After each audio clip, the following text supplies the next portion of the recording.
Hi, I'm Tom Fuchs. I recently joined the Metro Flood Diversion Authority as its Senior Construction Manager, and I'm here to provide you an update on progress being made on the FM Area Diversion Comprehensive Project.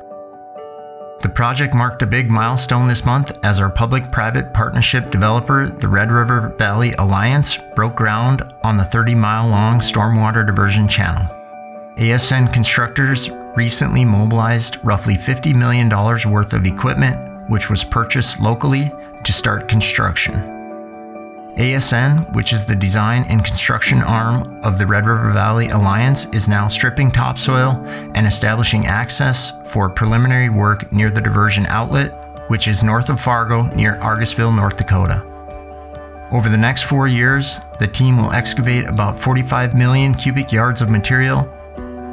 For perspective, that's enough dirt to fill the Fargo Dome more than 47 times. From here, our drone view takes us south of Fargo, where work continues on the Red River structure, the largest of 3 gated control structures being built by the U.S. Army Corps of Engineers. These structures will regulate flow into the FM Metro and redirect floodwaters to the stormwater diversion channel during flood events. Ames Construction is excavating at the site in preparation for foundation work, as well as constructing the tie-ins to the 20-mile-long southern embankment. Nearly 16.5 miles of piling will be installed to secure the Red River structure. Over at the I29 Project, where the Corps of Engineers is raising a 4-mile stretch of interstate, crews have made strong progress in recent months. On the north end of the site, they are now removing preload embankments and have begun building the southbound Borrow Ditch Bridge.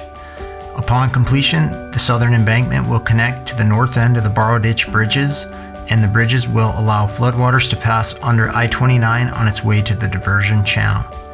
On the southern end of the I29 project site, the bridge at County Road 18 is nearly complete. Crews are continuing to work on reconstructing the interchange ramps and are also laying asphalt at County Roads 18 and 81. The I29 project in its entirety is expected to wrap up in early 2024. If you're looking for more project updates and interesting facts, head to fmdiversion.gov to sign up for our monthly newsletter, The Diversion Current.